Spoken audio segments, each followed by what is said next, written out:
We kick it off now with President-elect Donald Trump's cabinet shaping up as he held a series of talks over the weekend at his New Jersey golf club. He met with New Jersey Governor Chris Christie, former New York City Mayor Rudy Giuliani, former Massachusetts Governor Mitt Romney, and retired Marine General James Mattis. Both President-elect Trump and Vice President-elect Pence weighed in on the developments this weekend. We've made a couple of deals, but we'll let you know soon. To have someone like General Mattis to sit before us yesterday, someone with a legendary military career, and to be able to talk to him about the challenges facing America and our national security. And I can tell you that the President-elect was very grateful that Governor Mitt Romney came in. They had a good meeting. It was a warm and a substantive exchange, and I know he's under active consideration to be the Secretary of State. Trump will also meet with former Texas Governor Rick Perry today in New York. Joining us right now, former foreign policy advisor under George W. Bush, Paul Bonicelli, and former Michigan Congressman Pete Hoekstra. Good to see you both. Thank you so much for joining us, gentlemen. Good morning. Paul, let me ask you, what do you think about Romney's potential as Secretary of State and General Mattis as a possibility for Defense Secretary? Well, on Mattis, it's hard to beat. He is a consummate soldier. His words, his deeds have preceded him. He would be excellent in the job of Defense Secretary. I would say he'd be excellent in the Department of State. But as far as Governor Romney, it would be a terribly interesting pick. On the one hand, you have a complete silencing of all the critics that have said Donald Trump doesn't know how to pick the right people. They couldn't say anything about Mitt Romney. On the other hand, you have to imagine how well they would be able to get along. Governor Romney would have to appreciate the fact that cabinet officers have to serve the president's wishes in each and every way. I'm sure they've talked about that if this is a possibility, but I think it is a win-win if they go that route. Yeah, I mean, Congressman, it shows such incredible maturity, you know, to actually come together and talk about this, to get things done, given the horrible relationship that these two have had on the campaign trail. I mean, and Romney has said some tough things to Trump, but I guess supporters will get over it if he's the guy.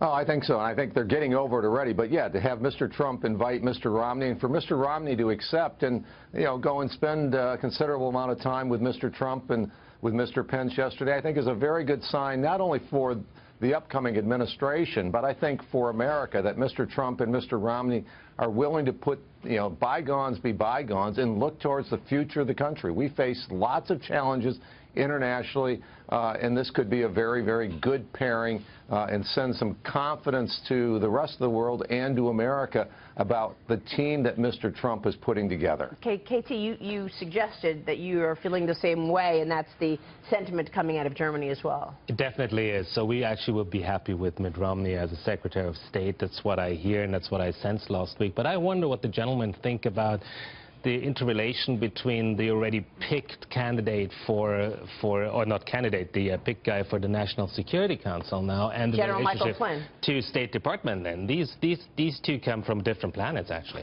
What about that, Paul? Yeah, I think Lieutenant General Flynn will be an excellent national security advisor. He is king of intel. He understands it. That's an important part of what the national security advisor does, particularly in that coordinating role, to look what are the most serious threats and what do we need to do about it. That's a coordination job, and I think he would be excellent at it. Congressman, it's Dagan McDowell. I'm curious what your reaction, and also Paul's reaction to what KT said. Anybody but Rudy Giuliani was the message over in Germany. Because personally, when I hear that, you know, the fact that the United States has taken a backseat on the world stage, that would make me want to do it that much more. Well, I think I almost had kind of the same reaction. Rudy Giuliani, come on, this is a very, very talented guy. And number one, this is about serving America in our interest. And I think Rudy Giuliani would be a very, very good pick for it. The nice thing is that Donald Trump and Mike Pence, they've got some excellent choices that they can make here. The other thing, going back to the previous question about Flynn and Romney, Mr. Trump is demonstrating an ability to have diversity among his cabinet, the same thing that we saw with Bannon and Reince Priebus. He does not have to have people who all view the world in the same way. He wants a diversity of opinion so that he can choose and he can learn and have, you know, and move forward getting different points of view. A question for either of you guys. This is Jack Otter from Barron's. I was in New York on 9/11, America's mayor. I was his biggest fan at that time. However, the first word that comes to mind when I think Giuliani is not diplomat. Could that be a problem? I don't think it would be a problem. In fact, I'm going to go one further here and say John Bolton would be a great Secretary of State. What the world needs more than anything now is, after 8 years of the Obama administration, is clarity about what the United States' interests are, how it presents them. Of course, you do that in diplomatic language. You do that with respect.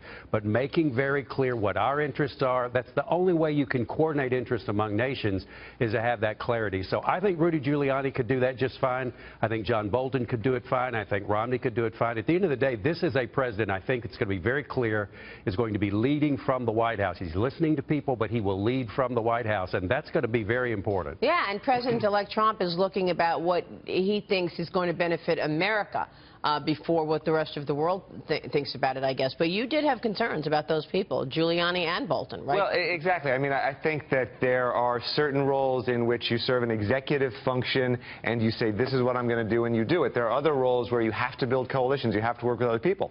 And, you know, again, when Giuliani was mayor, you know, Al Sharpton would say something stupid, and Mike Bloomberg's response was to say, oh, whatever, Al, you know, I know you've got your supporters and you mean well. Giuliani would go into the ring with him, and the battle would last for months.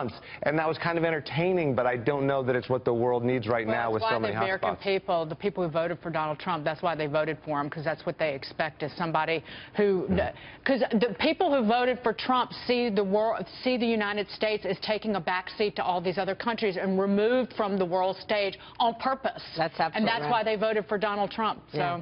So that's the thing. Where, I mean, Donald Trump is going to be putting America first. That's what he campaigns for. We'll see. Paul Bonicelli, Pete Hoekstra, good to see you both, gentlemen. Thanks so much. We'll